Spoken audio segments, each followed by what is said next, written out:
Hey, Dazzling Diamonds. I saw such a wonderful, wonderful video that I want to share with you guys, right? And it just shows that God is really in the details.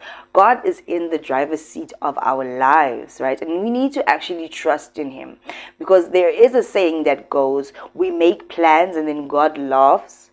Because let's just face it, we don't know what the hell we are doing. We are trying our best, but along the way, things always just randomly seem to change. Sometimes for the worse, but sometimes really for the better. Sometimes you're actually navigating through this life not knowing what to do half of the time, and then it's for your best interest, right?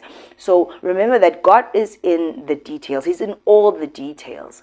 You might think, I want to study this because it's going to get me there. But along the way, maybe you take a short course of this and do volunteer work there. And then ultimately, you get your dream career or what have you because of those short courses. And the one that you studied, you don't use. Because God was in the details for you to take those other short courses or volunteer there, do that, and you were gaining experience. So sometimes you don't even know what you're doing or why. You might just be helping someone out, just trying something new, and you're still staying course on what you want to do. But then at the end of it all, you just find that those little things that you thought, this doesn't matter, are the ones that are going to launch you into your purpose. Because you don't know actually what's best for you. That's why they say you make plans and God laughs, because He knows better for you. You have free will. That's why you get to do all these other things. But God is always trying to steer you in the right direction. The one that is going to best serve you, but also the one that is going to help you be of service to other people. Therefore, everybody wins. You understand? So listen to this video. I just thought it was quite... It was like, God does these kind of things. And it's quite exciting to hear a story like that, because I feel like after you hear the story, you can relate, right? So never think that God doesn't have a hand in your life. Even in the dark areas or what have you, He's always there with you. God is definitely in the details. He knows what He's doing. And He's always trying to steer you in directions that are going to be beneficial for you. Everything He does is to prosper you. So it's okay for you to be all over the place and you don't understand, you don't know, wada. It's okay. Look back and you'll see how God had a hand in everything. Alright? Anyway, I'll see you guys in the next one. Watch this. God's sovereign plan is compatible with the trials you've gone through. You want to know how I got here? You got to pay attention to the details, because a lot of them aren't going to make a lot of sense. You're going to find yourself bored. I found myself bored in a lot of jobs too. Are you guys ready for this background? Okay, here's what it is. Basically, when I was in college, I was studying to become a videographer was my plan. I went to college to make videos to tell stories. That is what I wanted to do. That is what I went to college for. At the time I played basketball, that paid for college. Works out really well. So I played basketball, did videography, and I volunteered at a high school ministry. That was my only form of ministry that I was doing.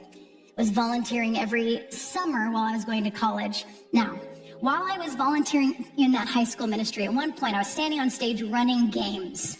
Standing on stage, getting all the high schoolers to run a bunch of games. My sister walks up to me afterwards and says, I want to write a book about you, like a kid's book. And I was like, really? She's like, yeah, I want to write a kid's book about you. Because, she goes, I grew up with Barbies, and Barbies always arrived. But she goes, what I like about you is you haven't really arrived, but you're always like kind of willing to go for it. I'm like, is that a compliment? So she writes a kid's book about me, but in order to do it, she goes, we have to start a publishing company. You want to start one with me? I'm like, sounds fun. My sister and I started a publishing company. Her name's Kim, my name's Megan. We called it Keegan Fate Publishing. It's a long time ago.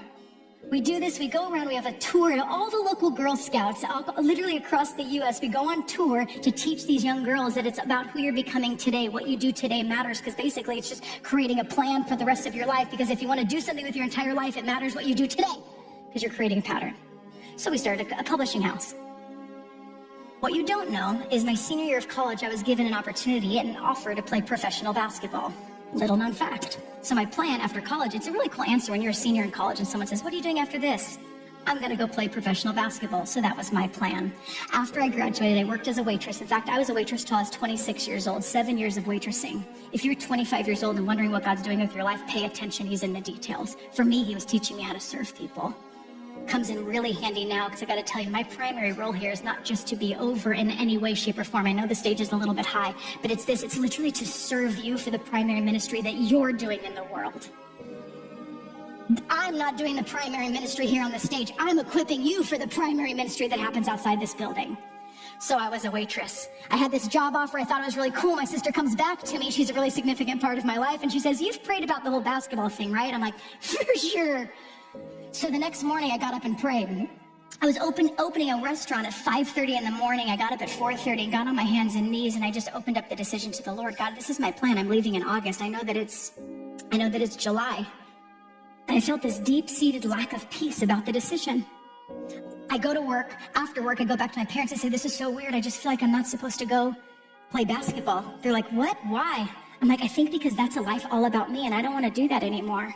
I've spent a majority of my life making it about me, but I feel like God's just telling me not to do it, so I'm not going to do it. They're like, okay, what's your plan? I'm like, there isn't one. Conveniently, the very next day, I get a call from a camp that I had volunteered at and said, hey, this is really weird. We know you have plans to do something else, but is there any chance you want to volunteer for the next 3 weeks to finish out the summer as a camp counselor? I said, I'm in. During those 3 weeks, what comes to find out is my no to that basketball ends up getting to a friend of mine's dad who coaches at a Christian university. He says, hey, I heard that you're not actually going to go play basketball. Any chance you want to coach during the year? I said, that sounds really great. So I started to coach during the year at Azusa Pacific University. When I was at Azusa Pacific University, they offered me an opportunity to teach some PE classes. I really liked it. Turns out I was a decent teacher, so they ended up having me teach other classes at the university. So now I'm teaching at the university. Problem is they couldn't pay me for the basketball, but they gave me free education. So I took my education, I got a little bit of education, gospel-centered education, was able to therefore coach and teach and do all these things and discovering a little bit about myself, but it all feels so random. And then suddenly, once I got my master's, it didn't really make much sense to coach anymore or really to teach, because I was basically living my life as a waitress to pay for me to do ministry.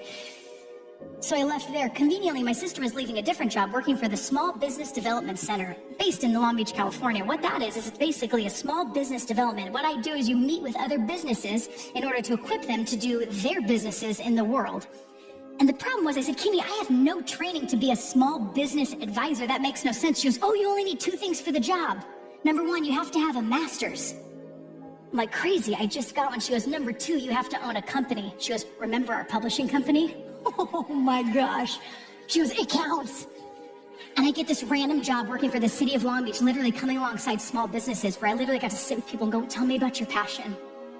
Tell me about your passion. Why'd you open this restaurant in the first place? The problem was I needed to advise them on something, but conveniently social media was becoming a thing at the time, but no one had any training for it. People went to business school, but no one understood social media. They just needed a willing 20-something. Guess what? Ding, ding, ding. I'm that willing 20-something. They send me to Google to get trained in order to be a social media advisor so I could teach all these businesses. Trust me, God's in the details, because it continues on. I work one final summer after getting married at that Christian camp. I meet a woman. For the very first time, a woman stands on the stage. It was the first time I ever saw a woman preach. I was 27 years old, and I watched her and I was in awe. We met up afterwards. She says, I want to hire you to work for my publishing company. I said, I'm in. She goes, I may not work right now because the only job that I have is running media services, literally running social media and running and managing all the videos that our company produces. I said, I have a little bit of a background in that. She hires me to work at a publishing house that happens to have a branch out of a church in Costa Mesa, California called Rock Harbor. That same church went to the camp that I worked at, so they knew I could speak. It gets word to the lead pastor. He hires me to communicate on Sunday evenings, and that's where I met a guy named Nick Benoit and Steve Carter. Nick Benoit was the creative director here for a number of years. Steve Carter was a teaching pastor. Steve was the one that invited me on Wednesdays, and Nick was the one that invited me on Sundays. Friends, if I hadn't volunteered in high school ministry, there would have never been a publishing company. If there was never a publishing company, I couldn't have gotten the SBDC job. If I didn't work for the SBDC, I wouldn't have been trained in media services to actually get the job for the publishing house. If I hadn't gotten the job for the publishing house, I would have never ended up at Rock Harbor Church. And friends, none of it made sense at the time. But God's in the details of our lives. I tell you that little vocational journey. I could tell you a lot of other journeys.